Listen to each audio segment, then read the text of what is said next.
Hello, I'm Alex from Andy Best Recaps, and I'd love to tell you a story. In a world torn apart by endless war and pure chaos, a fragile, tiny angel, her black wings shredded and broken, swore on everything she had that she would get strong enough to crush all inequality and injustice. Time flew by, and that little angel evolved into the terrifying conqueror herself. A crew of adventurers, led by Lufas Mafahel, gathered their guts and came for her head.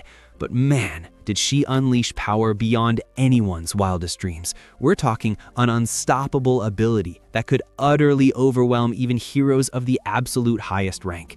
It didn't matter how fierce their attacks were. Lufas always hit back with something even bigger, something even nastier. Even with all that raw power, she couldn't walk away from that insane clash totally unscathed. Their combined strength was just too freaking much. Still, for the entire battle, she gave off this aura that everything was completely under her control. Then, something totally unthinkable happened. One of the enemy warriors, in a move of pure desperation, deliberately allowed himself to be gravely wounded. Unleashing a true climax ability, a last-ditch effort that caught Lufas completely off guard, it ripped open just enough of an opening for the party's mage to cast a subspace seal, finally trapping the villainess. But even while imprisoned, she let out a wicked, chilling laugh and started taunting her captors, basically saying, "If you guys actually had the skill to take me down, maybe, just maybe, you might even stand a chance against Orm, the Demon King." Back in front of his computer, a kid scratches his head in defeat. He had just lost an epic fight in X-Gate Online, and Lufas had fallen, but at least he could say she fought until the very last breath. Suddenly, right there on his screen, Ola Venus, the goddess of creation herself, appeared, the actual deity who sculpted the entire world of X-Gate. She asked him if he'd be interested in taking on a brand new role inside that world. For him, this felt absolutely monumental, like a personal, direct message straight from the game developers. After all, his character, Lufas Mafahel, had become just as iconic, just as legendary as the Demon King himself. Naturally, the kid accepted, without a second thought. In an instant, he was pulled, yanked into X-Gate Online, not as an avatar this time, but in actual flesh and blood. A group of warriors and adventurers, following their king's command, had just broken the seal of the Black-Winged Conqueror, and they stared in absolute awe at the figure that manifested before them. Touching his new body, the player froze cold as he made a shocking realization. Underneath his clothing was a rather generous chest. Somehow, in a twist of fate, he had been reborn as his own character. When he first created Lufas, his reasoning was dead simple. If I'm going to stare at this character for hours and hours, she'd better be absolutely beautiful. That was literally his very first mission in the game. What he never ever expected was to become her himself, the terrifying, yet undeniably stunning Black-Winged Conqueror. Desperate for answers, the kid tried to ask a question, but the words that tore out weren't questions at all. They were commands, fierce, absolute, and carrying such raw, dominating force that the poor adventurers collapsed to the ground as if crushed by gravity itself. They could only obey. Realizing that his racial ability, intimidation, must have activated, Lufas forced herself with incredible effort to rein it back in. The moment she did, an elf among the group turned bone white. He was utterly convinced the conqueror has returned. Lufas, her voice sharp and merciless, demanded the elf explain how he knew her. Terrified, he fainted right there on the spot, leaving the others to try and fill in the blanks. From their stammering accounts, she pieced together the brutal truth. She had been sealed away for 200 long years, and the Demon King still reigned supreme over Misgars. These adventurers had tried to use the X-Gate spell to summon a hero powerful enough to defeat him, but instead, they had accidentally revived Lufas Mafahel. It finally dawned on the kid trapped inside her. He was truly, utterly inside the game, and the X-Gate spell, a central mythical mechanic that had never once appeared during his entire gameplay, had finally been used. As mind-blowingly awesome as this wasn't the time to geek out. What mattered most now was figuring out the hell to do next. Seeing the abject fear plastered across everyone's faces, Lufas decided the best move was to simply get out of there. She told them to forget she ever existed and to just summon another hero in her place to go face the Demon King. Revenge for her ceiling was definitely not on her radar. That last epic battle had been enough to last her a lifetime. No, this would no longer be the story of Lufas the Conqueror. Instead, it would be the journey of a young woman whose hopes had been shattered, now desperately searching for a new path. She wanted to see what the world had become, what form it had taken after 2 centuries. With that thought, Lufas spread her magnificent wings and soared into the skies, genuinely surprised to find she could still use them so freely. Soaring high into the open air, the boy, now the conqueror herself, felt an incredible rush of pure, unadulterated joy. He had been ripped into his favorite game, X-Gate Online, inhabiting a character he himself had meticulously created, a character so unbelievably powerful it thrilled him to the core. One day, he would definitely have to figure out how to get back to his original world, but that could wait. Soon after, he stumbled upon a towering landmark he hadn't seen in ages, an iconic structure at the very heart of the game's deep lore. X-Gate Online, set in the fantastical world of Mizgars, was a medieval fantasy MMO whose absolute crown jewel was its legendary PvP system. Players would swear fierce allegiance to a nation, wage brutal wars against rival kingdoms, and fight tooth and nail to claim victory for their side. But there was another feature that made the game truly unique: the groundbreaking narrative system which somehow adapted players' choices and actions into an official, evolving storyline. Lufas Mafahel was one of its most incredible examples. She had grinded her way to the level cap and become the strongest character in the entire game's existence. For the very first time in the game's history, her creator had managed to completely unify all of Mizgars under her iron rule. It was such a monumental, unbelievable fate that she was officially recognized in the lore, ever dubbed the Black-Winged Conqueror, and even granted semi-official legendary status by the developers themselves. But a world with only one supreme ruler, that sounded like zero fun to the kid. So he struck clever deals with other players, dividing them into 2 massive opposing armies: the Conqueror's Army, under Lufas, and the Army of Light, under the Hero's banner. They completely ignored the actual final boss of the game, and instead staged the single largest, most epic battle in X-Gate's entire history. And, as everyone knows by now, that was when Lufas was finally defeated and sealed away in subspace for centuries. Now, standing before the majestic sky tower of Mafahel, her very own fortress, Lufas makes her way to the Grand Throne Room. A powerful wave of inexplicable nostalgia washes over her as she takes in the Great Hall. Though dusty and utterly empty, it's still in good enough condition to be used. She sits upon the throne, and a flood of memories comes back. The friends she once had, the companions she gathered in this very tower to drink, laugh, and embark on insane missions to expand her dominion. Then a new memory suddenly surfaces, catching the player completely by surprise. At that exact moment, a young girl appears, absolutely stunned to find Lufas seated on the throne. With a radiant, blinding smile and a burst of pure excitement, she approaches her leader, the woman she has patiently, faithfully awaited for 200 long years. But Lufas doesn't share her overwhelming enthusiasm. In truth, she doesn't even remember who this girl is. Frustrated but utterly undeterred, the girl introduces herself as Dina, the Conqueror's advisor. Only then does the player recall placing an NPC in this tower when it was first created.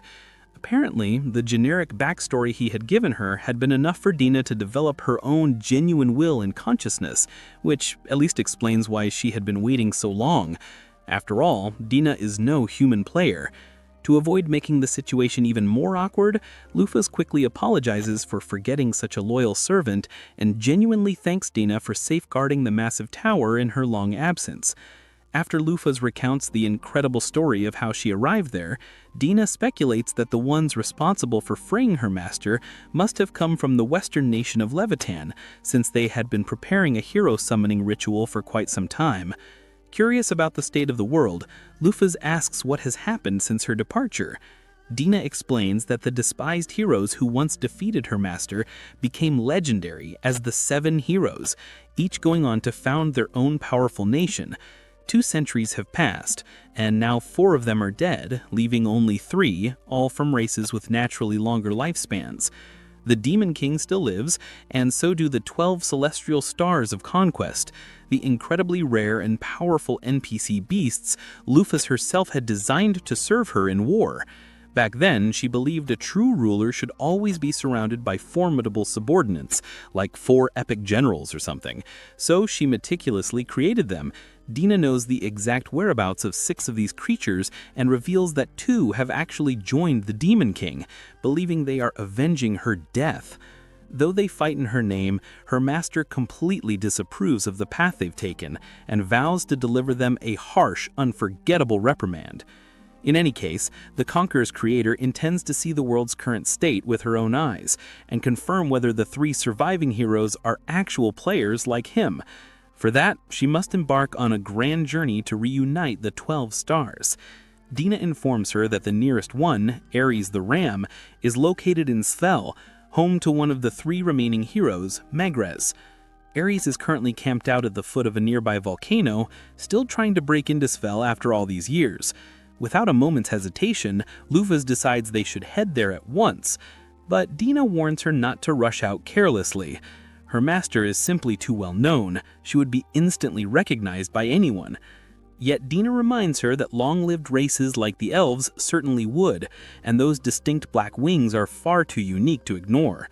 On top of all that, the Conqueror's army is completely broke.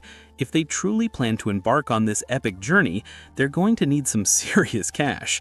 So, Dina suggests they go undercover in Svel, register with the Adventurers Guild, and start by taking on small, inconspicuous jobs to avoid drawing any attention. And so, the pair sets out for Svel. Lufus dons a cloak that completely conceals her entire body, her majestic wings tucked tightly beneath her garments. Still, as she notices the lingering, curious stares of the townsfolk, she realizes she might actually be attracting a different kind of attention now. Regardless, the 2 head straight for the guild, which doubles as a bustling tavern and a gathering place for all adventurers. The moment she steps inside, Lufus feels an instant rush of familiarity. Surrounded by shady, rough-looking types, she's struck by a strange, almost comforting sense of belonging.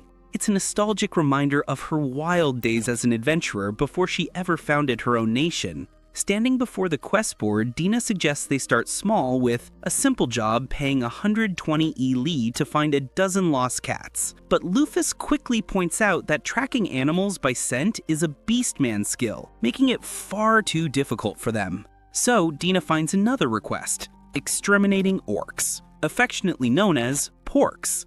When slain, they have a 3% chance of dropping an item that increases maximum HP, a perfect chance to earn not only the 150 Li reward, but potentially rare sweet loot as well. Without wasting a single second, the 2 travel to Isle Village. There, the elder pours out his heart, recounting his worries. The porks have been rampaging, destroying homes, kidnapping women, and brutally killing the village's young men. Dina reassures the terrified people that the ultimate solution to all their problems is standing right before them. And that solution is none other than Lufus Mothahel. After locating the grotesque pork nest, Dina shudders, remarking that even the goddess of creation must regret every single day having made such a vile, disgusting race.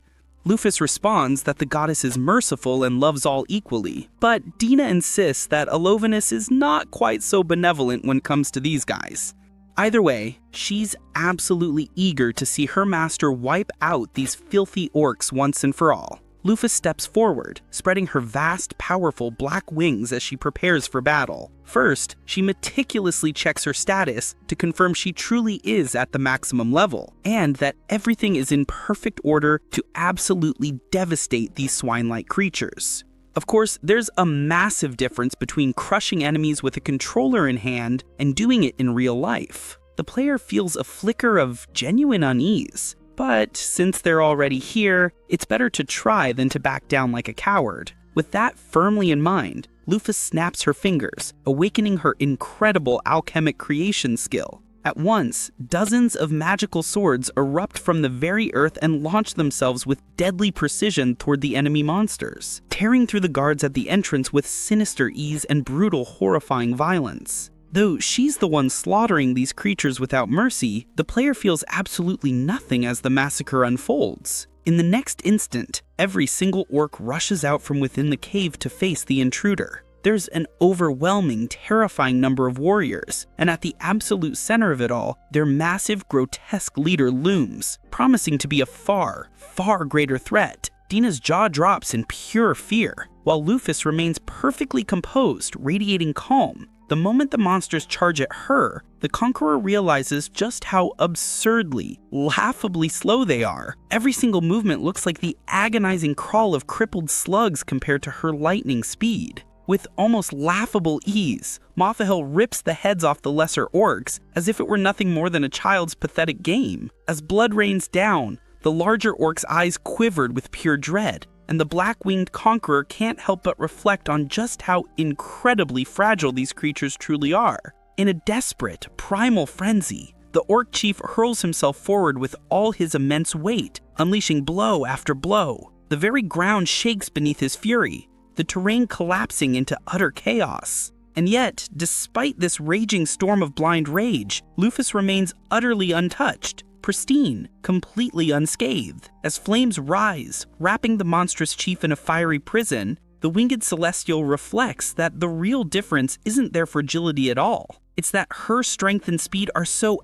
astronomically far beyond theirs. These orcs might as well be nothing more than dust. With that chilling thought, Lufus gently presses her closed fist against the enemy leader's head. His skull bursts apart in an instant, a gruesome, sickening display. Dina stares at the grotesque sight, her face frozen somewhere between pure terror and absolute awe, while her master, having crushed the fight so easily, concludes that this could never truly be called a battle. No, it was a massacre. After exterminating the orcs, it was time to inspect what they might have left behind.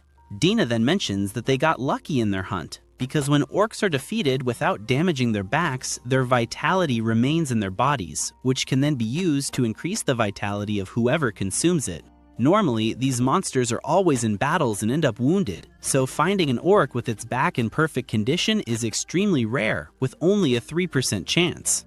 Upon learning this, Lufus already devises a plan to defeat orcs without damaging the meat, while Dina, her faithful servant, promises to cook the item later for her master. To make things easier, Dina teleports all the carcasses to the tower, where she can analyze them later. Lufus is impressed by the amount of power and knowledge her servant possesses. Setting that aside, the two set off to rescue the village women who had been kidnapped. Upon freeing them, Dina notes with relief that they are all okay. What she doesn't understand, however, is how none of them were violated, since orcs are grotesque creatures. To her surprise, Lufus explains that they are in fact gentler than they seem, at least with women, seeking to earn their affection with a certain respect. Still, it was clear that the trauma of the kidnapping was already a severe form of violence. Because of this, the Celestial declares that it's impossible for orcs and humans to live in peace. With a gesture, she summons the gigantic fist of Rungnir and crushes the orc's hideout until nothing is left, ensuring that none would survive. After composing herself from that grim spectacle, Dina asks if her master would like her to erase the prisoners' memories to spare them the trauma. Lufus questions if there's a way to reverse the process, and upon learning there is a small possibility, decides to leave things as they are, at least for now. And so, aboard a giant golem, the two take the women back to the village. On the way, Lufus admits she doesn't understand why people no longer take jobs to kill orcs. For her, it was the easiest thing in the world, and the monsters can still drop valuable items. Dina then explains that the world has changed a lot in the last 200 years. People today are much weaker in the era when the feared Lufus ruled. She explains that the kingdom that summoned her is called Lavatane, or the Kingdom of the Sword, and that the strongest swordsman in this land is level 120. This leaves Lufus absolutely shocked, as in her time, surpassing level 100 was relatively simple, and many people reached level 1000 in the game. According to Dina, society's mindset has changed. After all, you only live once. To reach an absurdly high level, people would have to train day after day without rest, giving up everything just to maybe reach that point. Because of that, most preferred to live more normal lives. In that sense, Lufus could understand. After all, this wasn't a game anymore. With that thought, she raises her head to the sky and reflects on her servant's words, "You only live once." The scene shifts, and a few hours later, as they arrive at the village, joy fills the air. The women were finally safe. The villagers, extremely grateful, paid the promised 1,500 lei, and Lufus even decides to leave the golem behind as a guardian. The village elder no longer knew how to thank her, even calling the Celestial a goddess. Lufus smiles but says nothing. In truth, she was practically the opposite of that. Finally, they prepared to leave. One of the villagers asked for the heroine's name, and since she couldn't reveal her real one, Lufus grows uneasy. Dina quickly steps in and says her master's name is Svalu, a terribly obvious anagram of Lufus. So much so that as soon as they are out of sight, Lufus stomps hard on the girl's foot, mentioning that the name was ridiculous and dangerous, sounding absurdly fake.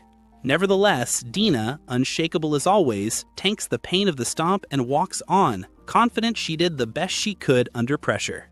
The next day, they take a carriage. With the money they've earned, they can now eat and sleep well and still have a good amount saved. Furthermore, Lufus ate the orc loin and increased her vitality. In other words, this was a great start to their journey, and their next destination was the nation of Svel. Now that they had money, the plan was to find Ares, the ram, one of the 12 heavenly stars, who, for some reason, had been relentlessly attacking Svel. Lufus also wanted to find out if there were other players like her in this world, perhaps the members of the 7 heroes who had defeated her. The first to look for would be Megrez, the ruler of the country they were heading to. After a long trip, they pass through a beautiful field of flowers emitting bright particles. Lufus asks what it is, and Dina explains that it's mana. That nation was rich in this element, and the pulsing field was a sign they were close. Looking out the window, Dina is amazed by the sight of the beautiful city of Water, the nation founded by Megrez. At the entrance gate, however, they are stopped as a visa is required to enter. Lufus is furious for not knowing this, but pulling a rabbit out of her hat, Dina shows a visa to the guard, with her name and the Celestial's fake name, Svalu. The guard comments that it's common for people to forge visas, but that he'd never fall for such a trick. Then he declares the document genuine and lets them pass, even though Lufus is certain the thing was fake. As the scene evolves, and now they're inside the city, the talkative assistant begins a small lecture explaining that the magical nation of Svel was founded by one of the 7 heroes, the elf known as Wise King Megrez. The country is famous for its abundance of mana, used to fund magic schools and the pursuit of knowledge, which is why people from all over the world come here. Lufus asks if the lake's glow is also mana, and Dina confirms, asking if her master isn't bothered, since celestial beings usually don't get along with that much mana. Lufus says that for some reason she feels perfectly fine, comfortable enough to go and meet with Megrez. Dina worries she might want to invade the castle, but Lufus assures her she doesn't want to cause trouble. She wants to resolve the situation with Ares peacefully, and for that, she first needs to visit the city's library to find out, from the history books, what has happened to the world in the last 200 years. They ask a man, who introduces himself as Goths, a mercenary, where the library is, and he offers to take them. Dina introduces herself and the suspicious, cloaked figure beside her as Svalun. Because of the slip-up, she gets another stomp on her foot. As they walk, Dina comments on how cozy the city is, and Gaunt agrees, lamenting that Ares' attacks have been scaring away visitors. Even so, he assures them the place will stand strong, as the entire lake surrounding the country is actually a water golem, created through alchemy by King Megrez. Lufus analyzes the golem's status and discovers it's a guardian deity named Levia with an absurd HP of 180,000 points. The scene moves on, and in the library, Lufus searches for more recent history books. On a certain shelf, she finds several books telling her own story, usually portraying her as a controversial or evil figure. She doesn't understand how Megrez allows texts that even question the 7 heroes themselves, and Dina explains that Megrez is not a tyrant. Speaking of which, she assures Lufus that Mafahal's image isn't as bad as she thinks, and that today, many believe that if Lufus were in power, humanity wouldn't need to fear the demons, especially since she was never a tyrant. Reading one of the books, Lufus sees her history. A celestial who appeared 200 years ago and unified the world in the blink of an eye. She expelled tyrants and saved nations. Even so, part of humanity turned against her, demanding independence. This division strengthened the demons, who once feared the unity under the leadership of the Black-Winged Conqueror. With countries becoming independent, the creatures of darkness gained power and inflicted devastating defeats. Currently, humanity is squeezed into a few remaining areas, and the Age of Men is on the verge of ending. Reading this, Lufus nearly falls into despair. She knew the Demon King was still alive, but she never imagined the situation was this catastrophic. She thinks about how she was thrown into this world that was a game, and when it became real, everything was falling apart. Now, with everything in perspective, she understood why a domain as small as Svel was called a country. Humanity was hanging by a thread. After her investigation, Lufus plans to go after Ares, but an earthquake stops her. An unprecedented devastation begins in the city. The intense vibration damages houses and puts lives at risk. Immediately after the tremors, the city's sound system orders all mercenaries to the border. However, Lufus knows Ares possesses an earthquake ability and is certain he is the cause. Dina also knows he's coming, and at that moment, an intense fluctuation of mana is felt from the direction of the epicenter. To get there quickly, Lufus uses her alchemy to create a giant bird from the city's broken stones. While Dina nearly freaks out in fear, her master lets her hold on. On the way, Lufus doesn't understand how Ares can be acting like this, since according to her, he is a multicolored ram, a being that hates conflict. She thinks that perhaps her defeat by the Seven Heroes is the reason, and that this is his revenge. And speaking of the ram, the Celestial is suddenly struck by a vision, a memory of the animal as a young lamb. Meanwhile, marching towards Fel, a horde of monsters is being led by a creature consumed by hatred. The story takes us to a flashback, to a time when Ares was just a little lamb, wandering alone through the forest. That's when he came face to face with Lufus. She was surprised to see a rainbow ram, a legendary monster said to be born only once every 500 years. But as she approached, the little one recoiled in fear and began to cry. Lufus noticed its tears and figured the little ram had probably been on the run since birth, hiding from both monsters and humans alike, since a single thread of its wool was worth more than gold. She doesn't deny he had good reason to cry, but she questions him. What's the point of shedding all those tears? She continues, saying that if he is unhappy with his situation, he'd better be ready to fight back against those who would hunt him. Otherwise, he'd better prepare to live the rest of his life drenched in sorrow. Her words touched the ram's heart so deeply that, to show his determination to grow stronger, he attacks her. Lufus liked his fighting spirit, even though she easily put him down and invited him to join her. She mentioned that she wasn't at full strength yet, but one day she would conquer the entire world, and she wanted him to become her first companion. She asked if he had a name, and the ram shook its head. Lufus then looked to the stars and named him Ares. We then return to the present, where Gantz and his men are rushing to intercept Ares' forces, as this was clearly the beginning of an attack. Arriving at the front lines, he sees an army of monsters slowly marching towards the city gates and begins to worry. There's no way he can hold off so many enemies until the main army is ready. The earthquake from before must have been Ares' declaration of war. In a short time, the city's vanguard arrives, and the order is given for all mages and archers to fire before the monsters get too close. Also, he politely asks everyone watching this recap to drop some hype and a like to strengthen his troops, because with your help, the army will certainly be able to handle this catastrophic situation even better. After decimating part of the enemy army, the soldiers charge forward. Gantz is at the front, mowing down monsters left and right, but his subordinates aren't as strong, and many are being slaughtered. At this rate, he doesn't think they can hold out much longer. However, just as the troops were about to be annihilated, countless ice spikes rained down from the sky. As they looked back, the soldiers see Megrez and Levia, the water golem, and everyone is relieved. Megrez tells them to fall back, as Levia will handle the rest. With a single command, dozens of monsters are annihilated at once. Meanwhile, Lufus watches the battle from a distance. She had planned to intervene if the situation became critical, but with Levia and Megrez on the scene, it seems her help won't be needed. Speaking of Megrez, Lufus decides to check his stats, but to her surprise, he is now only level 500 and is afflicted with a debuff called the Mark of the Defeated. Lufus has never heard of it, and Dina explains that according to rumors, after the heroes failed to defeat the Demon Lord, they were all hit with a curse that sealed half of their power.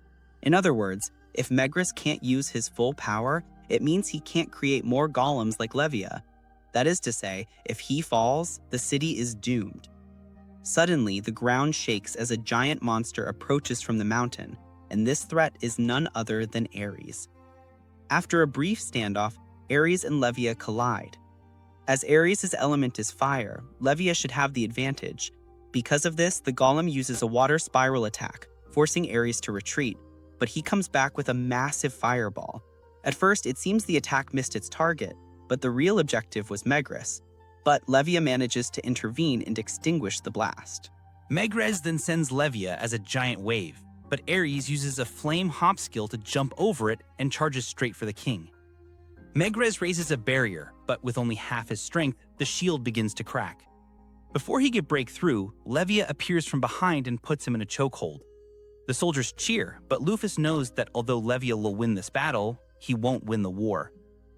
Levia's HP has been drained, and that was Ares' plan all along, to wear him down with constant attacks and retreat only to attack again in the future. A war of attrition that would guarantee his victory. Lufus can't let this plan go any further, so she grabs Dinah and leaps onto the battlefield.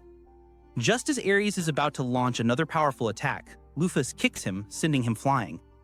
Everyone is in disbelief, and Megrez wonders who could possess such power.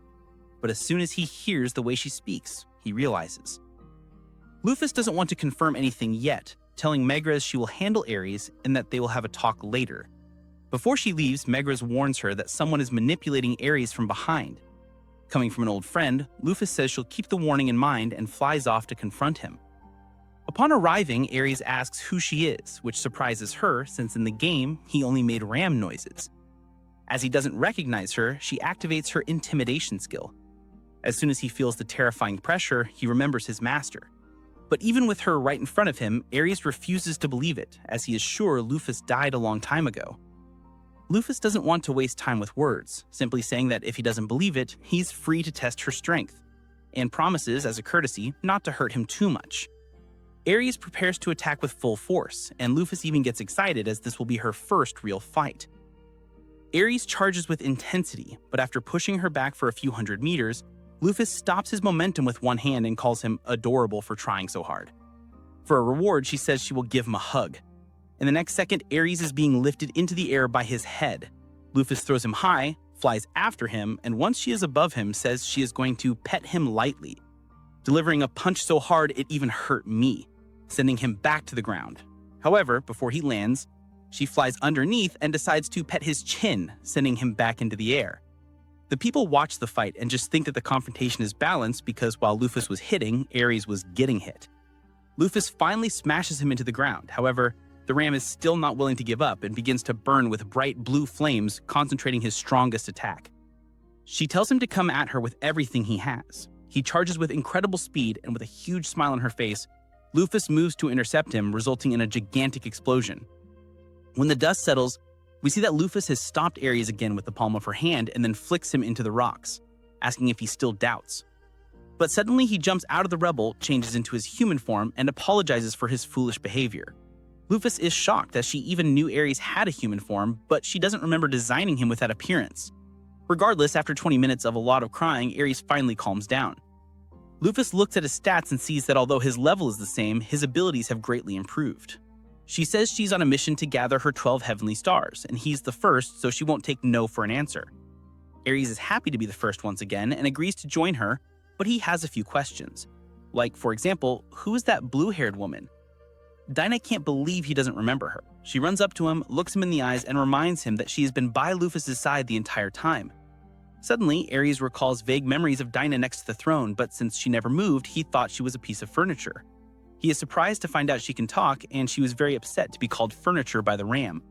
Lucas chuckles a little, admitting that she also didn't know who Dinah was at first, but that she has been a great help, so she asks Ares not to make fun of her. After Lufus calms Ares' heart, she wants answers, and she gets straight to the point, asking why the hell he was trying to invade the city. Ares, looking all awkward, explains he only did it because he wanted to avenge Lufus after what the humans did to her. After all, if they hadn't sealed her, the demons would have been wiped off the map by now and the world would be at peace. Lufus actually finds the sentiment kinda cute and thanks him for wanting to avenge her, but she lays down the law. She's not even a tiny bit interested in revenge against humanity. But, leaving that aside, she remembers what Megrez had said, that someone was manipulating Ares. She asks, with that subtle way of hers, "Who was the bastard that filled your head with all this crap? She will not stand for anyone deceiving her subordinates." Ares, shaking in his boots, confesses it was one of the demons. And at this exact moment, over on the demon continent, that very demon, a guy named Mars, is getting ready to attack. He was patiently waiting for Ares to wear down Levia so he could invade, and he's prepared an army of monsters, all over level 80, thinking nothing can stop him. Mars orders his army to advance and massacre every human in the city of Svel, but suddenly, Lufus literally drops from the sky right in front of his castle, obliterating every single one of Mars's soldiers in the process. The demon has no idea who this woman is, but he instantly gets that she's strong as hell, so he decides to go and confront her. Mars questions Ares, asking why he stopped the attack. The Ram admits he still hasn't forgiven humanity, but he now realizes that destroying everyone won't make him or Lufus happy. In fact, the only ones who would gain from it are demons like Mars, and that's the last thing Lufus would ever want. Because of that, Ares swears he'll stop Mars right here and right now. Mars isn't even fazed, saying he expected this, and that now that Ares is no longer useful, he'll simply eliminate the Ram. Lufus, treating this like a walk in the park, tells Ares to sit down and rest since he's still all busted up from the beating she gave him earlier. Mars is surprised that there's someone this strong on the human side, but it doesn't matter. As one of the 7 demon generals, he's confident he can defeat her. And then, my friends, he starts charging up his fire and ice powers, going into an unbearably boring monologue about how his technique works. He just yaps and yaps and yaps. And Lufus obviously gets sick of this pointless rambling.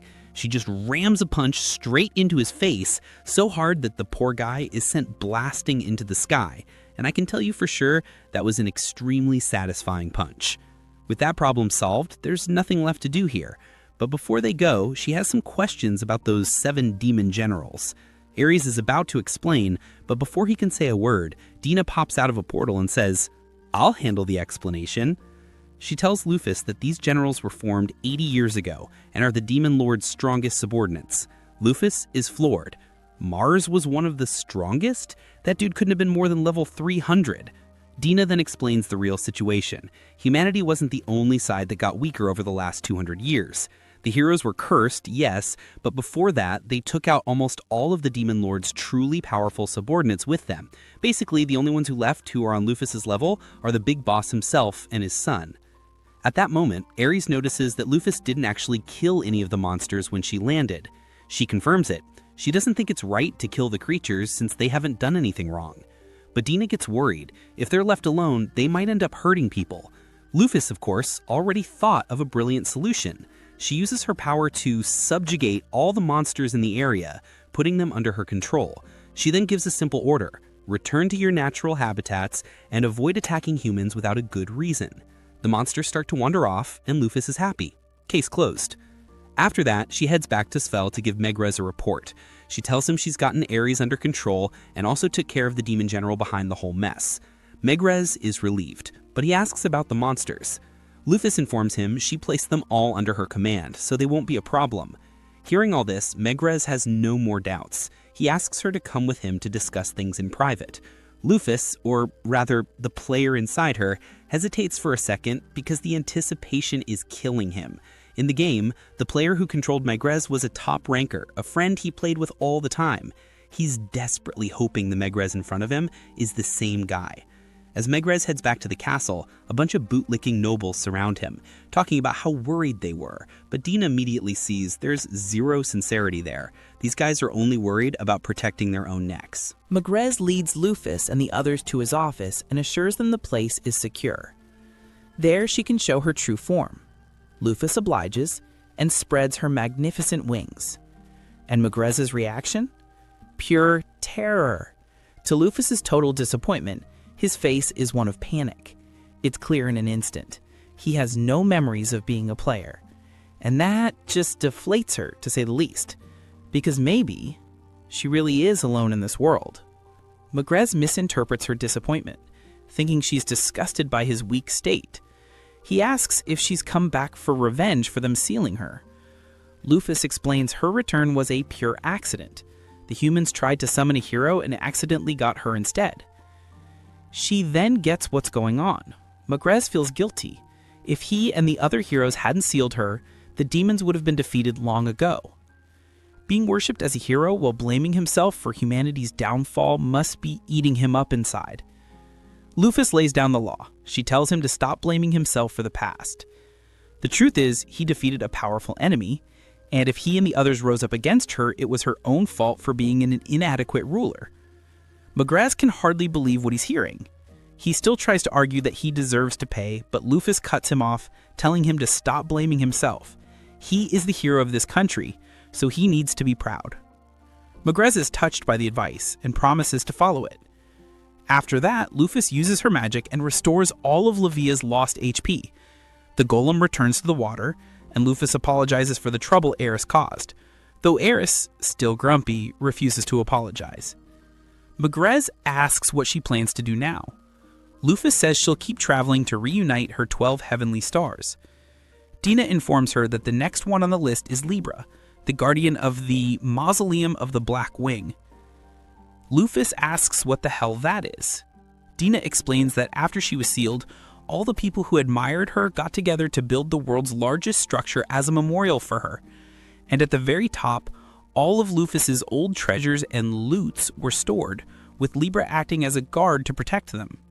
And Lufus doesn't get why anyone would be dumb enough to fight Libra just to rob a grave. That's when Magrez explains the situation. It's not just people's levels that have dropped. Weapons have gotten way worse too. Many of the legendary weapons that used to exist were lost, and the only ones left are in Lufus's tomb. And of course, some bombshell information like that, about an arsenal of legendary weapons just waiting to be grabbed, deserves your like and your hype, doesn't it?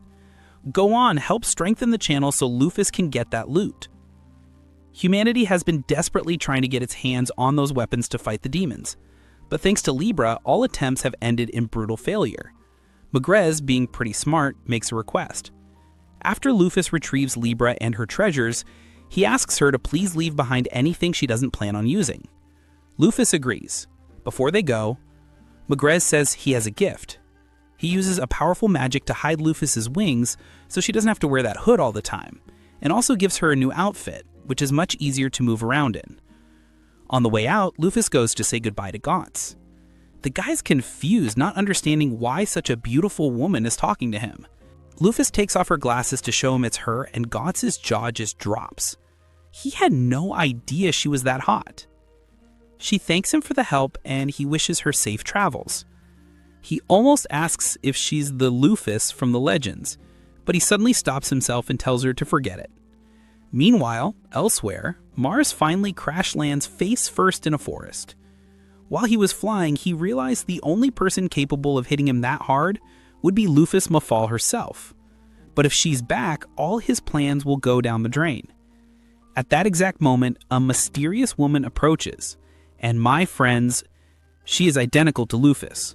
She tells Mars his role is over and that it's time for him to disappear, like the pathetic puppet that he is. And with a snap of her fingers, Mars is completely erased from existence. All right, so we see Lufus hanging with Dina and Ares, and she mentions the next stop is to hit up Libra, where the Mausoleum of the Black Wing is located, which is over 500 kilometers away. Dina suggests that Lufus just create a golem to take them there. Lufus thinks it's a drag and asks why Dina doesn't just teleport them.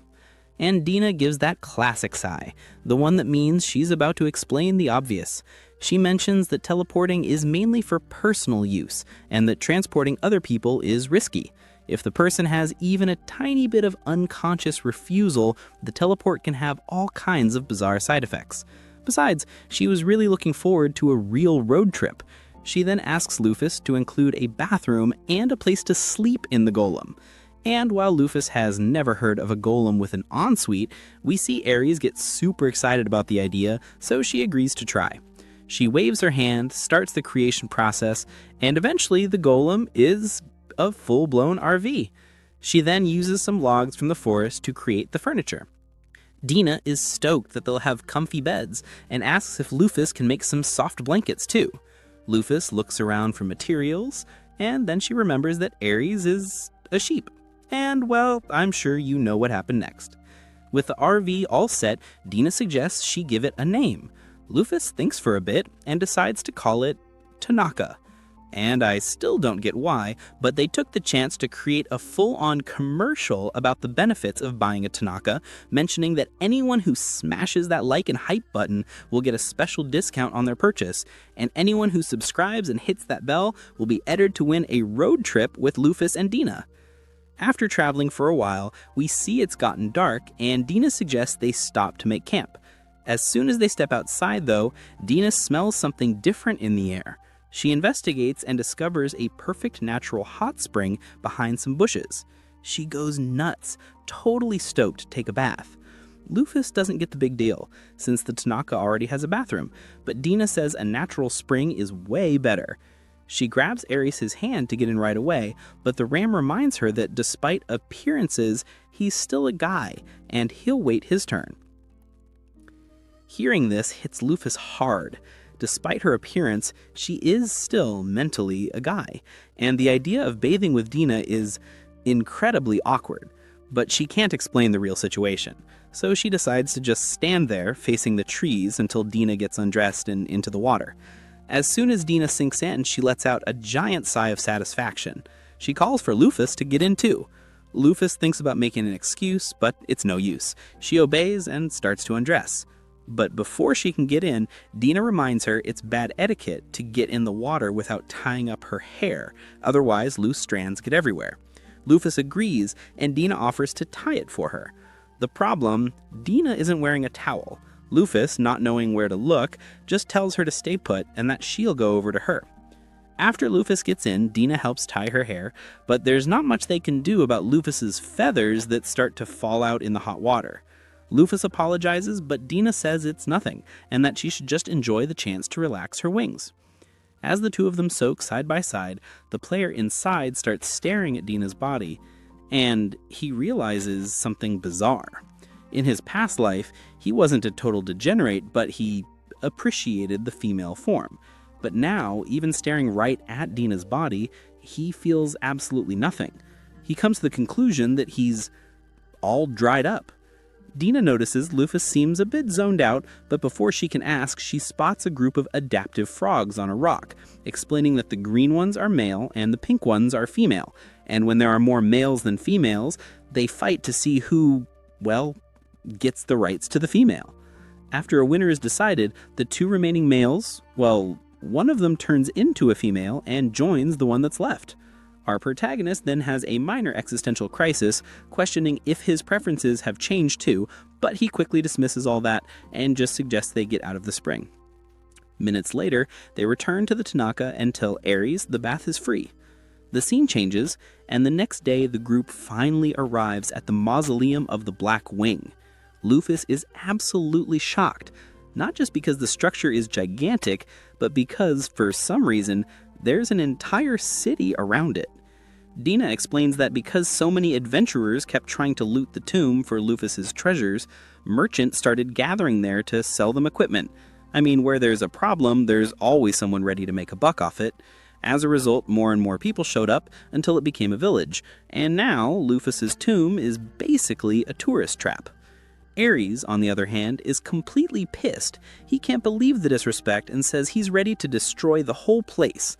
But Lufus tells him to cool it, saying for now the best thing to do is just head into the mausoleum. As they approach the entrance, they bump into a group of adventurers who look pretty worried.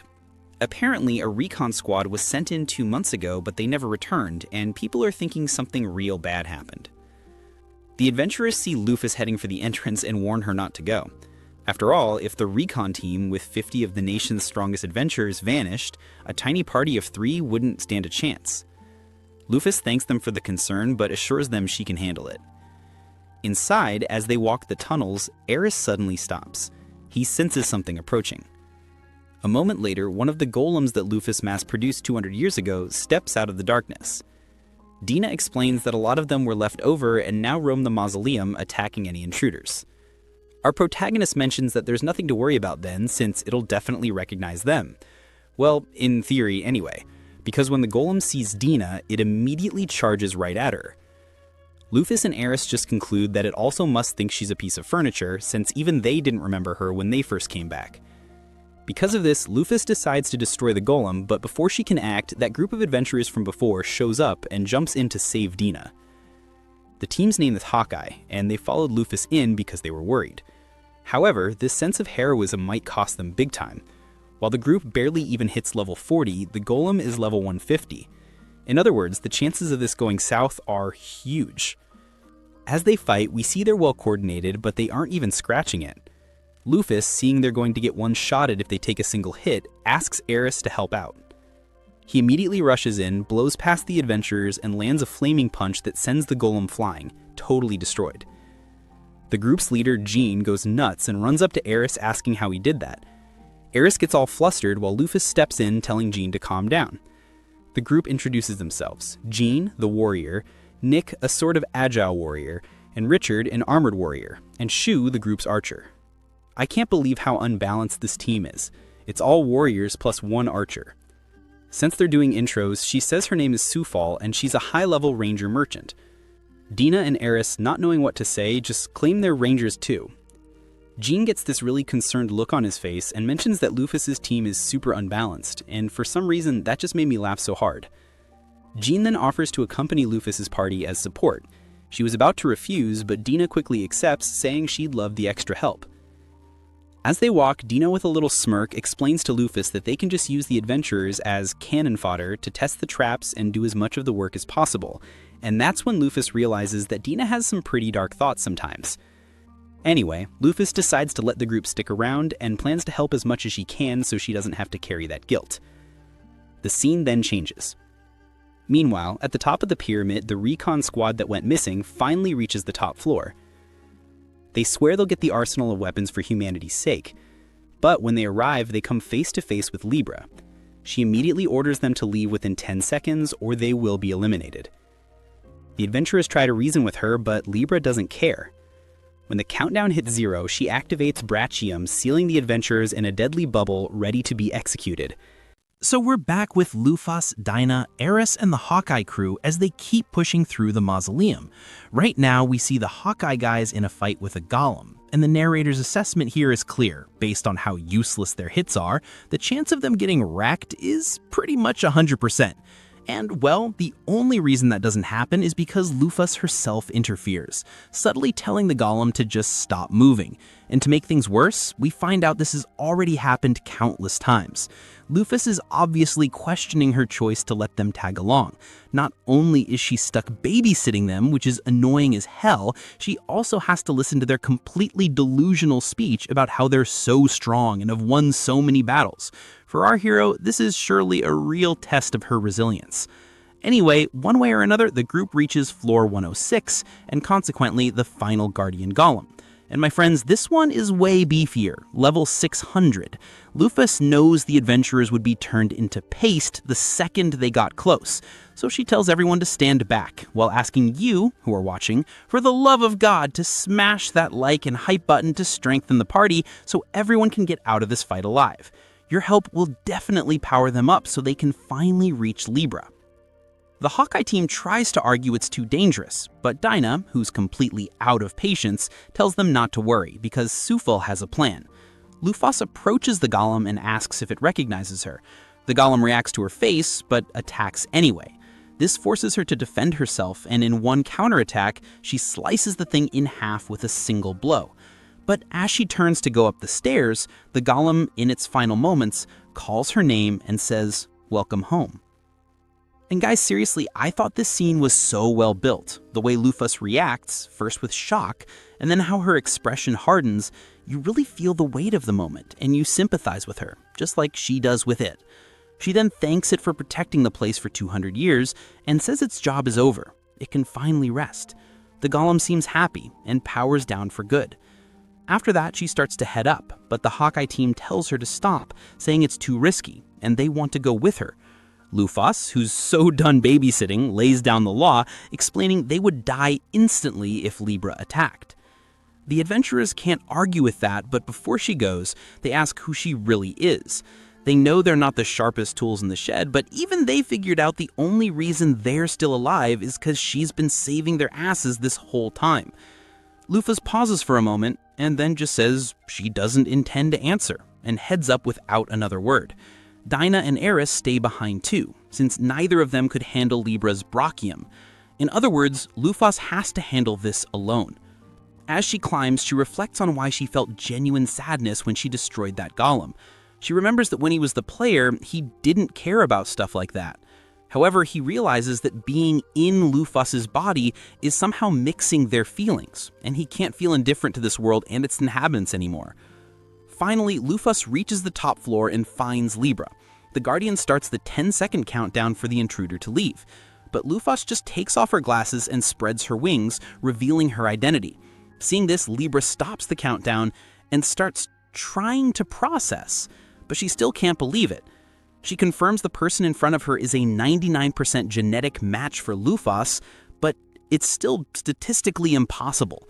Her positronic brain starts to fry, and she goes into a total short circuit. The girl's circuits are totally fried. Lufas even warns her not to think about it, but it's too late. She says she's approaching to administer repairs. Hearing this, Libra's defense protocol kicks in. Since she hasn't recognized Lufas as her master, she warns that if Lufas takes one more step, she'll be forced to use violence. Lufas doesn't stop walking and just asks, "And what are you going to do about it?" Libra interprets this as hostile, and her defense system goes off, activating Brachium and creating a massive aerial combat zone. It's basically a domain expansion. Lufas is caught off guard, but when Libra starts shooting missiles and lasers like there's no tomorrow, she snaps out of it, dodges everything, and admits Libra is making this easy. She finds an opening and rushes in. Libra tries to shoot more, but Lufas uses her own wings to bat the bullets right back, disabling the gun. Libra tries everything, but realizes nothing is even coming close to stopping Lufas. Seeing she's lost, she deactivates the domain, and activates another one. Lufas recognizes it instantly. This is Libra's ultimate attack, a domain expansion that ignores all defenses and has a guaranteed hit that deals 99,999 damage. On one hand, this is OP in so many ways I can't even express it, but on the other hand, Lufas is genuinely hyped. And she makes a promise. She'll do her best on the condition that if she wins this fight, you, who are watching this recap, will subscribe and hit that bell so she'll know you're enjoying the adventure. She then thinks this will definitely be the first significant damage she's taken since coming to this world, and right on cue, Libra unleashes the energy wave. Lufas feels the pain and thinks that if she were any weaker, she'd definitely be starring in her own isekai next episode.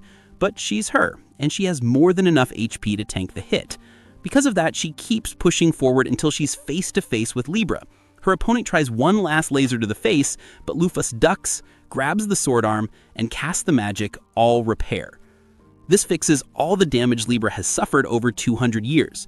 Lufas apologizes for taking so long, and now with her logic circuits back in order, Libra finally confirms this is her master.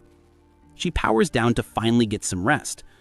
Lufas is happy she recovered Libra, but now she's wondering how to explain this to the adventurers. She goes downstairs and only finds Dinah and Eris. The Hawkeye team is just standing there, in a kind of vegetative state. She asks what happened. Dinah, as cool as a cucumber, explains she just implanted some false memories in their heads, making them think they defeated Libra. Lufas had forgotten she had this mental manipulation power. Dinah explains she made them think Libra was already wounded, so they managed to get the final blow. That way no one will ask questions. Lufas thinks this is way too convenient and asks if Dinah planned this from the start.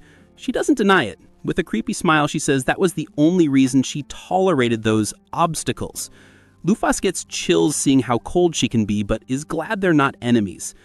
Anyway, since that's all settled, they head up to the treasure room. And my friends, the place is loaded with gold and shiny items, and Lufas can barely contain herself. Dinah explains that Lufas always loved shiny things, which is why she hoarded so much treasure. She then asks Eris to help her sort out the useful items while Lufas is distracted. Our hero tries to argue she can control herself, but she's already got her hands full of gold coins. And speaking of treasure and loot, I'm going to sort out my loot right here. I'm going to be looking for everyone who left the comment Lufuss's loot down below. Go ahead and comment. Costs nothing and helps the channel get more OP than Lufus herself. A while later, Dinah and Eris finish grabbing what matters. The rest is just old weapons. Dinah asks Lufus to gather all the golems in the mausoleum to be teleported, and Lufus spends the next few hours farming golems in this giant place. Afterwards, Dinah teleports everything.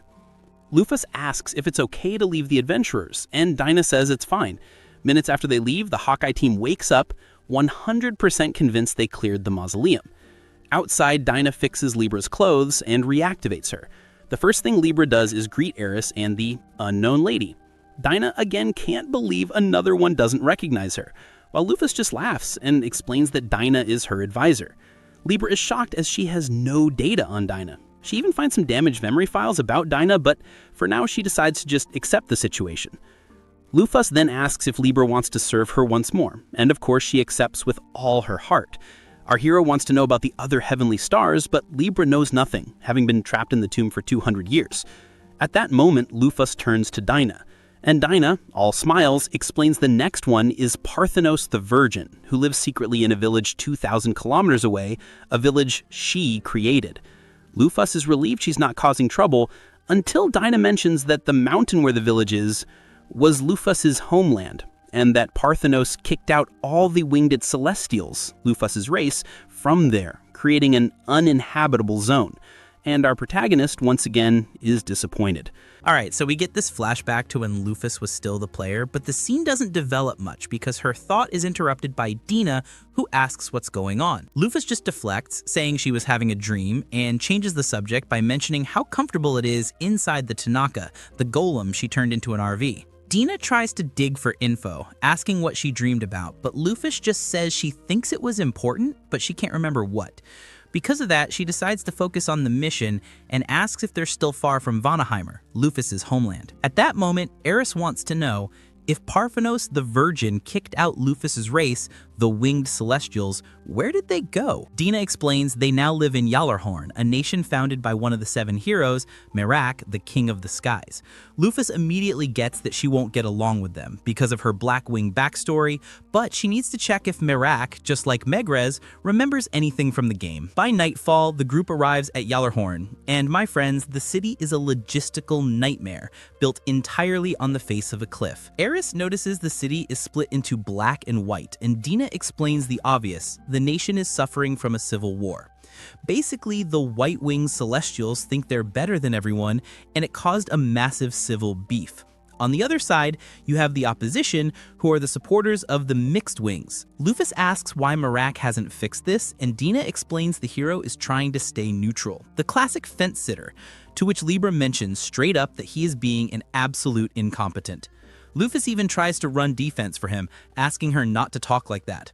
Eris remembers that back in Lufus's time, persecuting the Blackwings was forbidden. Lufus finds this weird because she, the player, doesn't remember issuing that order.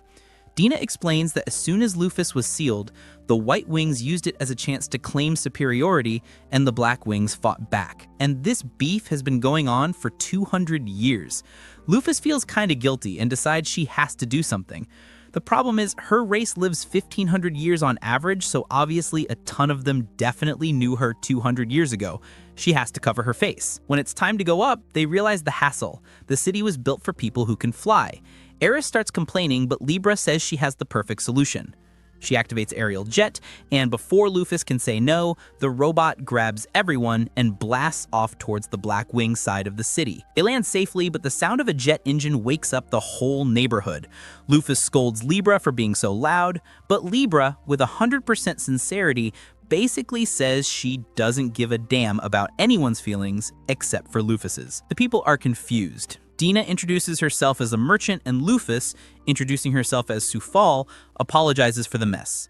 The people there seem cool, and one of them, the owner of a local inn, offers them a room. Everything seems fine, but at night, my friends, the nightmare comes. Lufus has a brutal flashback, but it's not a flashback from her time as a player, it's the original Lufus's backstory. We see her as a child getting beaten by her own father, who calls her a disgrace to the bloodline, all because she was born with black wings.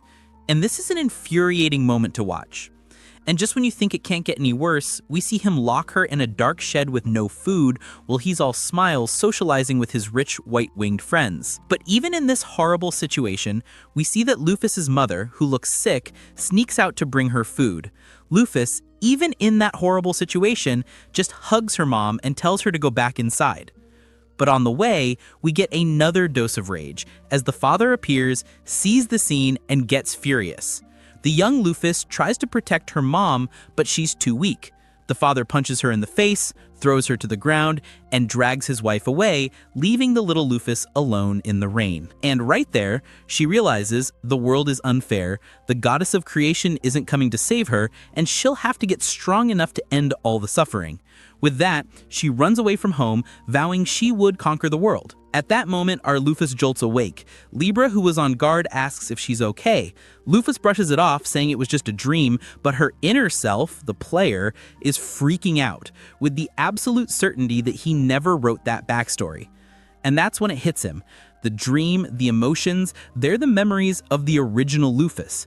This world isn't just a game, it has real events. And if his soul is in Lufus's body, the question that remains is, what happened to her soul? Meanwhile, in the Demon Lord's castle, the 7 Astros, the demon generals, are having a meeting. They notice Mars, the one Lufus yeeted into the stratosphere, is missing. They just assume he's dead, and honestly, nobody cares. After all, he was the weakest.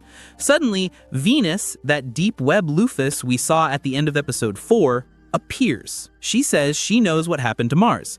The others ask where she's been, and she says she was following the person who killed him. She couldn't see their face, but she saw one thing, mentioning they had beautiful black wings. Panic fills the room. The first person who comes to mind is, of course, Lufus. But it can't be. She was killed by the heroes 200 years ago. They don't think Venus is lying, and if Lufus is really back, the demon world is in deep trouble, because according to them, even the Demon Lord was afraid to face her alone. The Astros ask where Lufus is, and Venus informs them she saw Lufus heading to Yallarhorn. With that, they decide to send Venus and Jupiter there. And my friends, with the demons now hunting Lufus and her team about to split up, our protagonist is going to need all the strength she can get. And that strength, of course, is your like and your hype. Help strengthen Lufus because Venus is clearly not messing around and things are about to get serious. The scene changes. The next morning, Lufus and her team decide to split up to gather info. Lufus Feet is on the Blackwing side, Dina bravely goes to investigate the Whitewing side, and Libra does an aerial sweep. Eris, before leaving, gives her a crucial piece of info. Iga Kiros, the goat, another heavenly star, is probably a traitor and has allied with the demons. His master thanks him for the warning, and as the scene evolves, we see her walking through the city, and she comes face to face with a giant black temple. She gets curious, walks inside, and finds a statue of herself. The temple caretaker approaches, seeing her confusion. Lufus, in disguise, comments that she's surprised to see a statue of the world's biggest tyrant. The caretaker gets offended. He explains it to the rest of the world she might be a tyrant, but for the Blackwings, Lufus was and will always be their savior. She was the only one who outlawed discrimination and gave them dignity. Lufus asks about Parthenos, who kicked them out, and the man says they see that as a deserved punishment for betraying Lufus, and that it was mercy from Parthenos not to kill them all. And King Merak?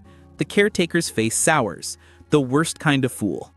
They love Lufus so much, they built a church for her. The scene then shatters into 3. First, we see Dina. She's in the city, waiting for someone, and she's starting to get pissed about how late they are. After that, we see Libra. She's in the air, scanning everything. She spots Dina, and further down, she sees a man heading straight for Dina. Analyzing his weird appearance, she gets it. It's a demon in disguise. The scene opens with Libra laying down the law to the disguised demon. Get lost or face hostile action. The demon, who we find out is Jupiter, one of the 7 Astros, tries to play it off like a regular citizen, but Libra has already seen through his disguise. He drops the act and attacks, and Libra activates her defense protocols. Meanwhile, Eris is on the edge of the city, pissed. He's remembering this place was founded by one of the heroes who betrayed Lufus, and he just wants to burn it all down. He knows Lufus wouldn't like it, so he goes for a walk to cool off. But suddenly, a barrier forms, and he comes face to face with Egocaris, the traitor goat. Elsewhere, in the castle, we see Marok, the king fence-sitter. He's in a meeting with the White Wings and looks visibly exhausted. The guys are screaming at him, demanding he use his power to get rid of the Mixed Wings. We find out Marok originally founded Gjallarhorn for the Mixed Wings, to give them a place, but then Parthenos went to Vanaheim and kicked the White Wings out of their homeland, and Marok, being soft-hearted, accepted them in. And now, even though it's not their land, the White Wings demand privileges and persecute the Mixed Wings. Marok, with his inferiority complex towards Lufus, thinks he's an incompetent ruler and doesn't know what to do. And I, who initially thought badly of this guy, at this moment I just think his mistake is maybe being too good. We'll find out as we go. The scene changes, and we're back to the action. Aego Karis, the goat, is still trying to convince Eris to join the demon army to destroy the heroes. Eris flat out refuses. He explains that he gets the goat is doing this for revenge for Lufus, but says he doesn't need to anymore, because Lufus is back. As soon as Aego Karis hears this, he freezes. He can hardly believe it, but it makes sense. After all, it would have to be Lufus to defeat Mars. Eris tells him to come back to his master's side, but the goat, despite still being loyal, says he can't. He says that if he doesn't eliminate her enemies first, they will just betray Lufus all over again. Aego Karis' new plan is to destroy Marok's nation and the rest of the heroes, then destroy the demons, offering it all as a sacrifice to Lufus. Eris tries to tell him he's crazy, but the goat is way too amped up, teleports, and bails. Eris just stands there, thinking, and honestly, he hates the heroes just as much as Aego Karis does. He decides to wait. If the White Wing folks are the same racist trash from 200 years ago, he's gonna let Aego Karis clean house. Meanwhile, Dina's in the rich part of the city, waiting and getting impatient. She spots a suspicious guy entering a dark alley and decides to follow. And what does she hear? It's one of the White Wings from Marok's meeting. The guy's telling his buddies that Marok refuses to take a side, so they're going to have to get their hands dirty and take care of the Mixed Wings. And the worst part, he says the Mixed Wings are preparing for war and his source is Jupiter, who would never lie. Jupiter was fanning the flames of the Civil War. He was supposed to meet the guys there, but as we know, he's a little busy getting beat up by Libra. Dina, who's sharp, gets the whole picture. Jupiter is the double agent starting the fire. Back to Libra's fight, we see Jupiter's going all out, but getting nowhere. On one hand, he's fast, but on the other, Libra is straight up a tank. The only reason he's still alive is because he can dodge. And Libra, being a robot, is just analyzing his patterns. Jupiter realizes he's about to lose, creates a dust tornado to blind her, and bails. That night, the team meets up to share info. Dina lays it all out. The White Wings are ready for war and some guy named Jupiter fanned the flames. Libra adds, I fought one of the 7 Astros named Jupiter. He escaped. Lufus is surprised. Why would a demon want to destroy a city that's already destroying itself? She tells Libra to capture Jupiter alive next time, and Libra asks for new ammo, homing missiles, since she's running low. Lufus agrees, mentioning that the amount of ammo will depend on the likes and hype from the viewers who want to see them win this fight. So, if you like Lufus and her allies, smash that like button and that hype button to help out. With that, she turns to Eris and asks if he has anything to report, and he, still thinking about letting the circus burn, just lies straight to her face and says he has nothing interesting to report. Lufus, not suspecting a thing, tells them what she saw, the Church of Lufus. Hearing this, Libra suggests that they should join the Mixed Wings in the war, but Lufus cuts her off. She's not taking a side. If the war breaks out, the demons invade. They have to prevent the war. Later, Lufus is there creating the ammo for Libra and thinking about how she just wanted to talk to Marok and is now stuck in the middle of a civil war. Meanwhile, in the forest, Jupiter is throwing a tantrum. He can't get near the city because of Libra, which screws up the whole plan. And who shows up? Venus, the deep web Lufus. He complains she didn't help, but Venus, full of sass, says she was at the meeting spot. He's the one who never showed. Jupiter's pissed because the plan, let the Celestials kill each other so he could kill Marok, is ruined. Venus, feeling guilty, offers a new deal. She can distract Libra for about 20 minutes. Back in the city, Lufus finishes the ammo. Libra goes to store it, and she lifts her skirt and all the ammo just disappears inside. Lufus is surprised by the unconventional way she stores ammo, but tries to keep her surprise to herself. Libra thanks her and promises Jupiter won't escape. But then, Libra notices something. Where's Dina? My sensors say she's not within 100 kilometers radius. Lufus tells her to chill, that Dina just uses teleport and will be right back. And Libra drops the bomb. Teleport? You mean X-Gate? Lufus says I don't know the details, and Libra seems surprised, asking if there is any other teleport magic besides X-Gate. At this moment, Lufus just bugs out. She even thinks she has more important things to worry about, but she gets that it makes sense for Libra to be surprised. After all, 200 years ago, teleport magic didn't exist, and magic like that didn't exist in X-Gate Online. In the game, that spell was just a theory. You couldn't actually get it. So, is Dina's magic X-Gate, or is it a new magic that appeared in the last 200 years? In other words, if she can use it, what the hell is she? And she wonders why she's just now remembering this. What do you guys think, huh? Has Dina been playing everyone from the start? Comment Dina is sus down below if you also think she's the real villain. Lufus tells Libra that as soon as Dina gets back, they're going to have a little chat. Moments later, Dina returns, and the room is dark. Suddenly, a spotlight hits her face. It's an interrogation. Lufus confronts her. Is your teleport magic the X-Gate spell? And Dina doesn't deny it. Lufus is shocked, but then Dina, instead of being a sinister double agent, gets mortally offended. She throws a fit, saying she worked hard for the last 200 years to stand out and be more than just a furniture NPC. She's so serious about it that Lufus gets totally embarrassed and decides to drop the subject. Dina, relieved, mentions on a completely unrelated note that her X-Gate should work on Libra, since Libra is a golem, an object, and the restrictions don't apply. She suggests a test, right now. Libra agrees. Jupiter is gone, it won't be a problem if she's gone for 10 minutes. They both teleport. And, my friends, it doesn't even take 10 seconds. The instant that Libra, the city's only defense, disappears, Jupiter attacks, sending a massive explosion into the White Wing district, where we see a dense magic begin to incite both the White Wings and the Mixed Wings to kill everything they hate. Lufus watches everything closely and realizes the people are under the effect of berserk magic. And this isn't just a skill, it's moon magic. This makes things even more confusing, because Jupiter uses wind magic, so whoever casts this spell is likely someone else. She rushes over to Ares and tells him there's someone else trying to destroy the city. Ares, looking nervous, asks, what if it was one of the heavenly stars doing this out of loyalty to you? He's terrified she'll be pissed if she finds out it's Aegokeros, the goat. Lufus says she'd have to slap some sense into them, but honestly, she'd be happy with the loyalty, even if it's twisted. Ares, relieved but still guilty for not telling her sooner, decides to handle it himself. But Lufus knows, if it is Aegokeros, Ares stands no chance. In the center of the city, we see Aegokeros spreading his negative energy, making the Celestials kill each other. The city is already burning, and Jupiter, from a rooftop, thinks it's hilarious how easy it was. He plans to bail before the 10 minutes Venice bought run out, so he doesn't bump into Libra.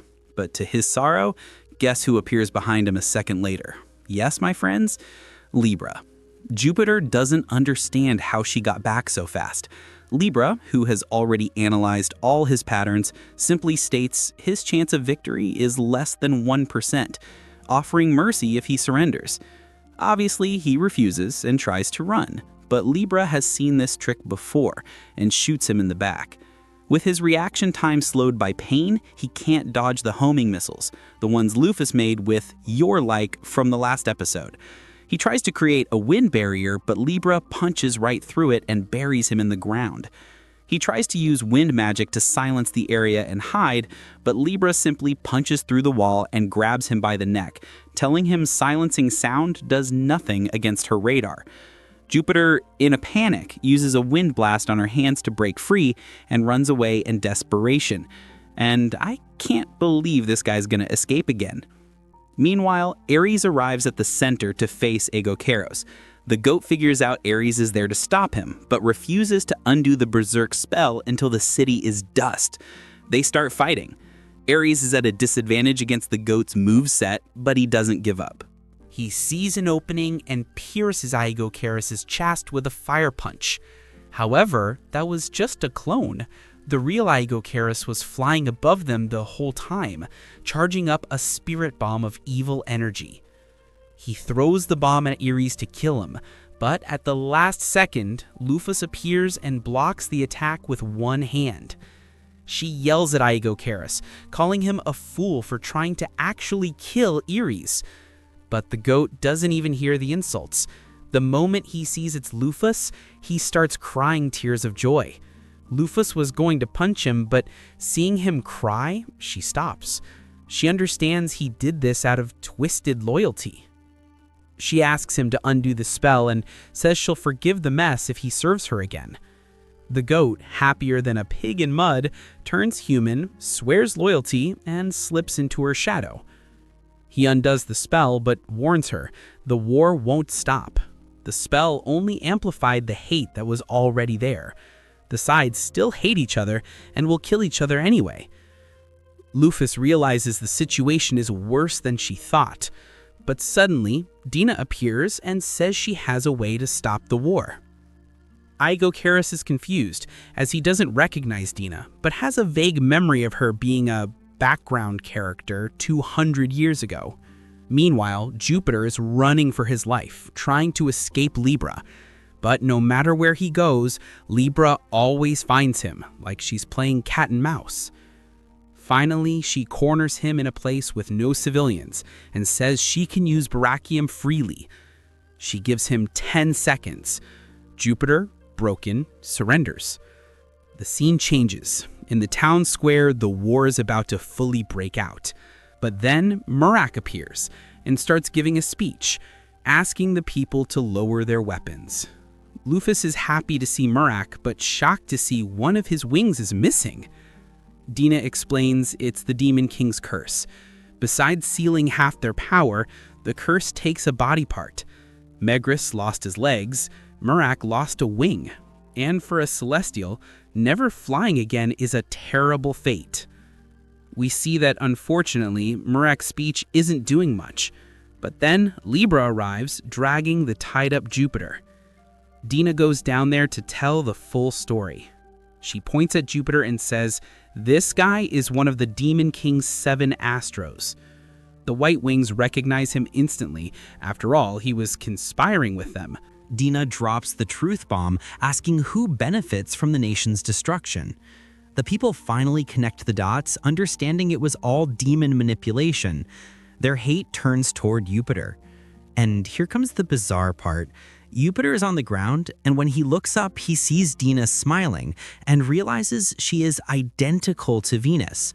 Everything makes sense to him now. She was the one who sent Liber away so he would attack. She planned everything for him to be the scapegoat. Furious at the betrayal, he breaks his bonds and lunges at Dina for revenge. But he ends up impaled from behind by Libra's hand, who mentions he moved without authorization, so she did what she had to do. He tries to explain who she is, but before he can manage it, she simply rips his head off with one strike. Dina, smiling, looks at the crowd and mentions the problem is now solved, while Lufus looks down from above and just thinks the people are actually terrified by the barbarity that just happened. But even more important than that, she really wanted to understand what that demon was trying to say. The scene changes. Later, Merak thanks Libra and asks her to come to the castle. Dina says Libra only obeys her master. Merak sees the disguised Lufus in the back and invites everyone. In a private room, Lufus takes off her disguise. Merak is happy and sad at the same time. He starts lamenting, saying it was a mistake to defeat her, that he's not fit to be king. And this confirms it for Lufus. He is not a player. He's just a native of this world, and he's an emotional wreck. But hearing him say defeating her was a mistake makes Lufus pissed. She knows the original Lufus fought without regrets, so she gives Merak a lecture. Have some pride. You defeated me. This nation is yours now. She says she won't help anymore, and he has to figure it out. After the aggressive motivational speech, Lufus feels embarrassed and asks Libra to delete any photo she might have taken of the moment. Libra pauses. What is a photo? Ares and Aegocaros don't know either. Lufus assumes photos don't exist in this world. But wait, Lufus has a flashback. When she arrived in this world, she told Dina about not having photos of her, and Dina acted normally, as if she knew what it was. If photos don't exist here, how did Dina know what a photo was? Lufus, swallowing hard, just says she wants to talk alone and invites Dina, who, with a creepy smile, accepts the invitation. The scene changes. We see the White Wing people trying to justify their actions, saying everything they did was for the good of the nation. But Merrick snaps. He starts emanating power, making everyone present feel the pressure, and asks if he gave anyone permission to speak. He continues, saying he treated everyone with great generosity, but he acknowledges he was wrong and mentions he won't be Mr. Nice Guy forever, ordering the guards to take them away. The scene changes one more time. We see Migres reporting to someone else that the city of Svel is free from the threat of the Seven Astros, and that he can no longer detect Ares' movements. The other person says it was inconsiderate not to warn her. Laughing, she just says that this time she will settle the score with Lufus Mafal. She reveals her name. She is the vampire Benetnas, swearing she will certainly kill her. Lufus and Dina are face to face, and our heroine gets straight to the point. Who the hell are you? Because there's no way she's a loyal advisor. Dina, seeing the gig is up, admits it. She lied. And honestly, she says it should have been obvious from the start. If she were a loyal advisor waiting for 200 years, the tower would be clean, but it was all abandoned when Lufus arrived. And if she were a subordinate, Libra would have remembered her. Dina confirms she is nothing to Lufus. She just knew Lufus had an NPC with that design in the tower and usurped the identity to get close. The fact that Dina knows the term NPC immediately raises a red flag for Lufus. She must be a player too. But what about the others' memories, you might be wondering, just like Lufus did. But then she remembers Dina said she had the power to manipulate memories. When questioned, Dina confirms it, saying she implanted memories in Aris when she met him and in Igokaris when he went to the demon castle. With Libra, however, she couldn't because golems don't have brains to manipulate, so she just got lucky that the robot's records were damaged. Lufus gets worried and wonders if Dina messed with her head too, but Dina says no, because Lufus's pride, or rather her will, was too strong. It would have taken a year of constant concentration to pull that off. So, since she didn't have that kind of time, her only option was to deceive her with smooth talk and assume the role of advisor. She even tried to give her some subconscious nudges, but she never expected Lufus to be a player, which was a serious miscalculation. And just to clarify, Dina makes it clear she's not a normal player, but a beta tester. The company hired her to test the half-elf race, and as a perk, she could view all character data, which is how she knew about the NPC in the tower. Are the surprises over? Of course not, because on top of all that, she drops her disguise and reveals she is Venus of the Seven Astros.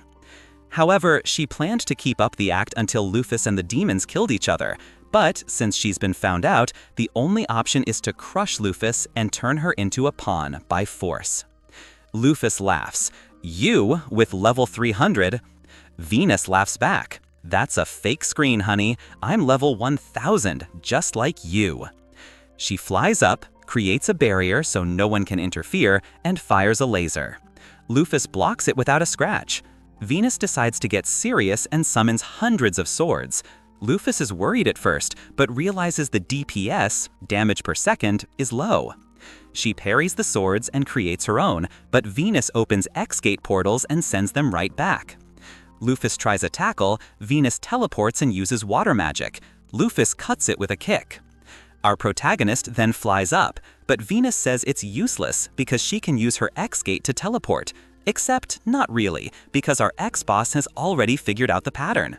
When Venus exits the portal, Lufus is already there, fist raised. Surprise, motherfucker!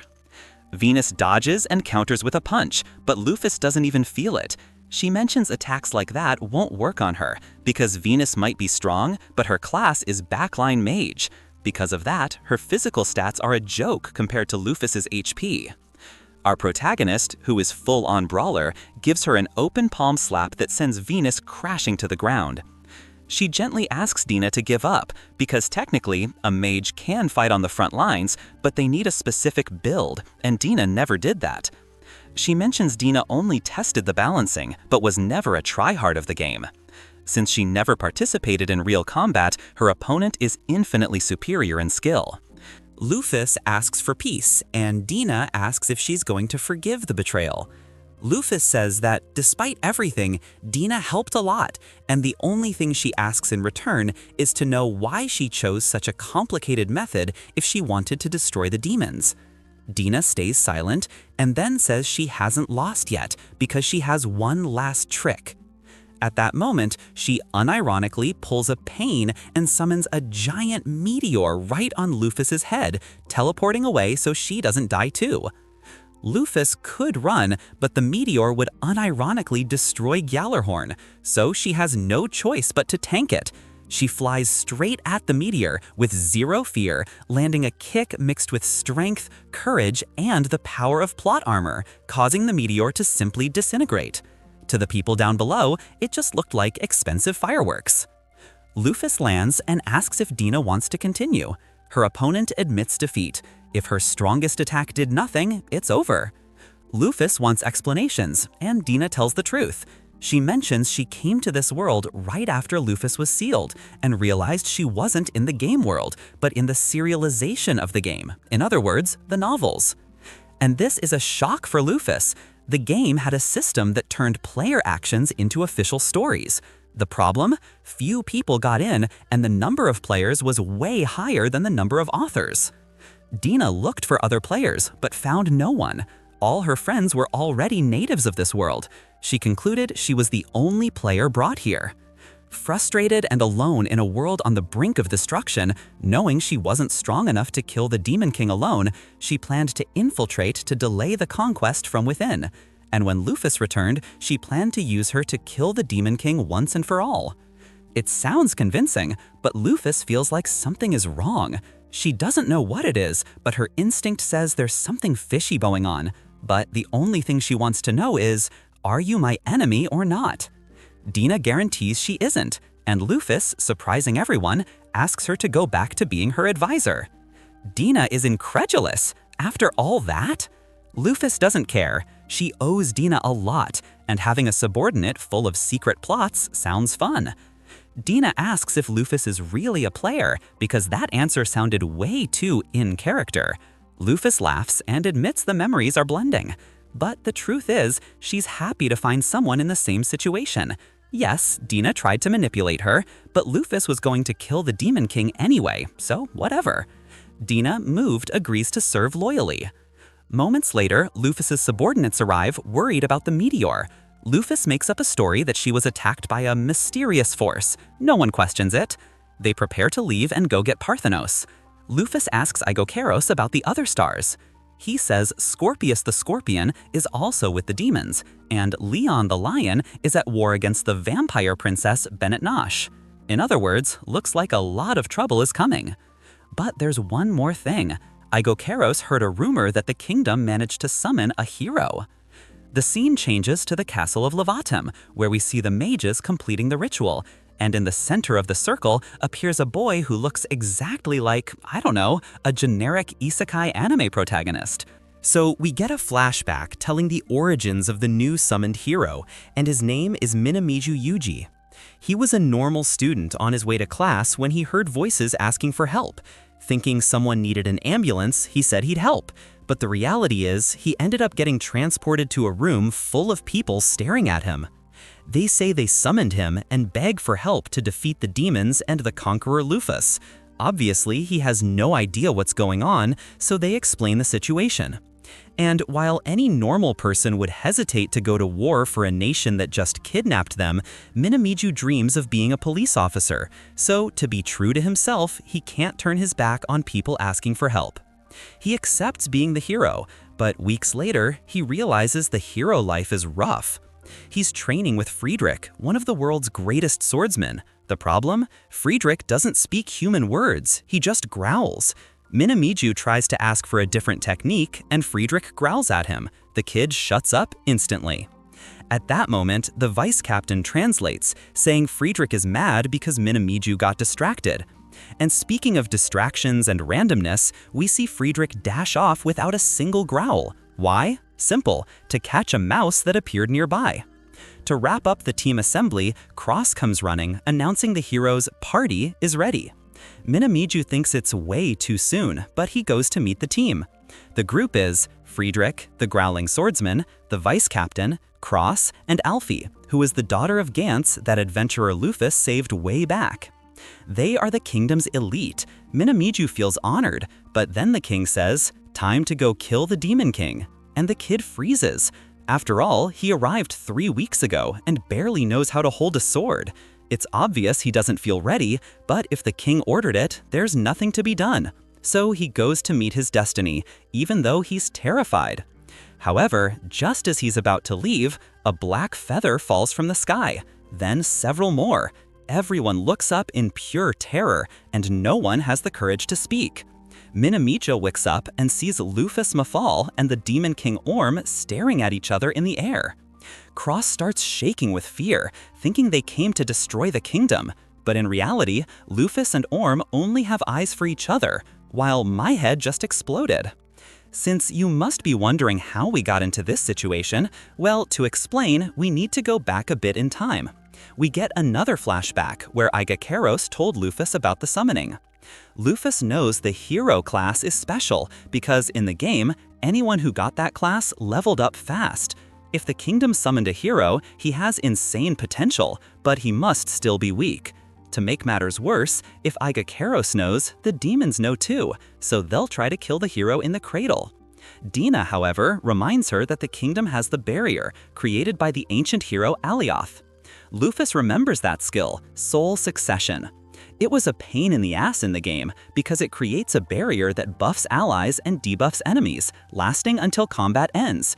The cost? The user dies and returns to spawn. But in this world, there is no respawn, and Alioth sacrificed himself to create this permanent barrier. Lufus asks if the barrier protects the hero, and her subordinates confirm. Neither Aigekeros nor Eris could fight inside it. Only the Demon King himself would stand a chance.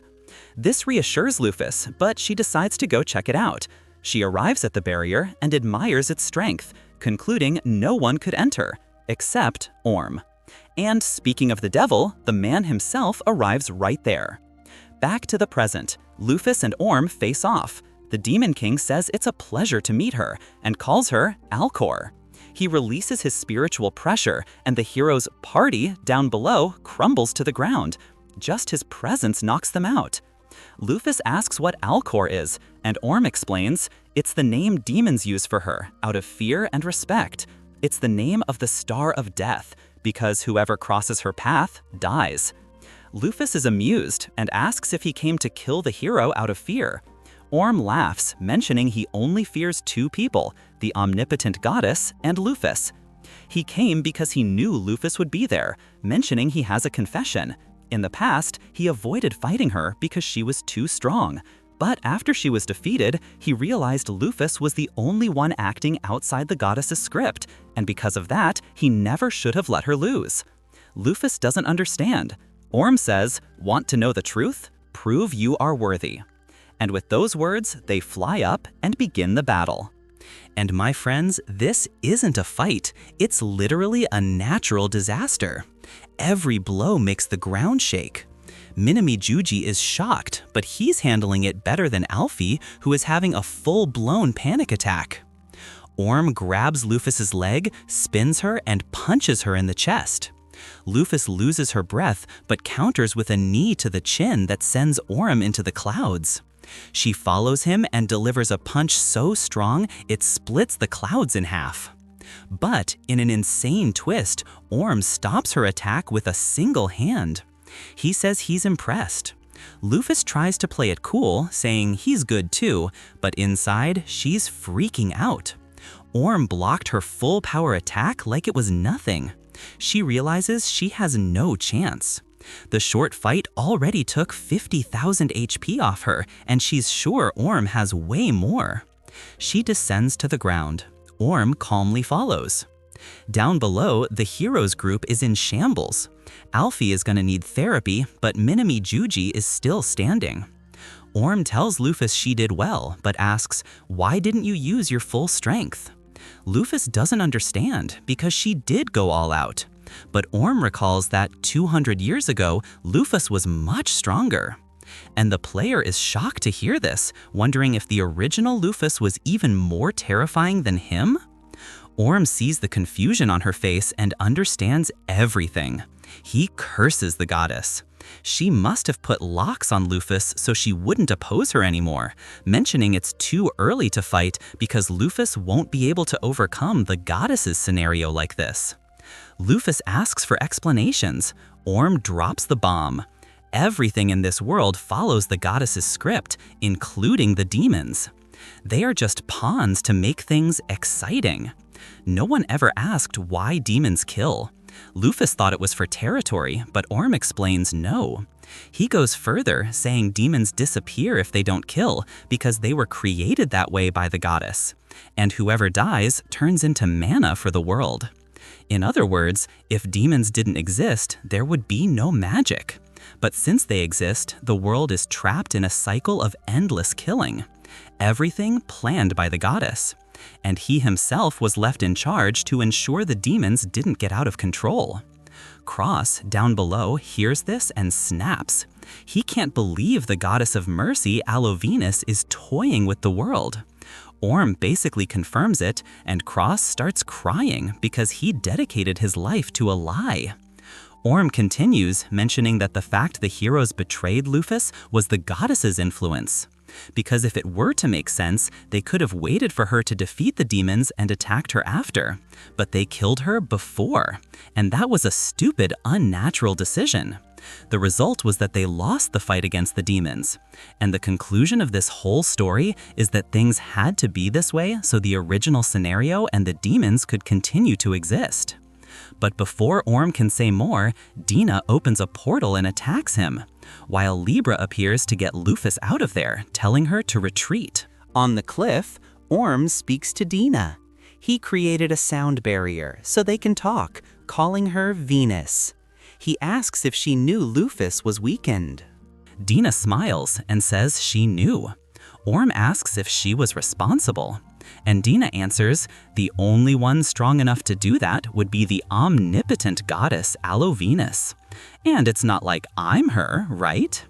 And with that answer, full of irony and a diabolic laugh, and the confirmation that the goddess is the big villain, today's episode comes to an end.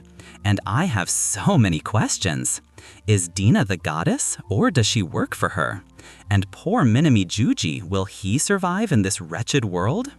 If you want to find out the truth about this divine script, you know what to do. Smash that like button and that hype button to give us that strength. Leave a comment down below with your theory about Dina. And of course, subscribe and hit that bell so you don't miss the continuation.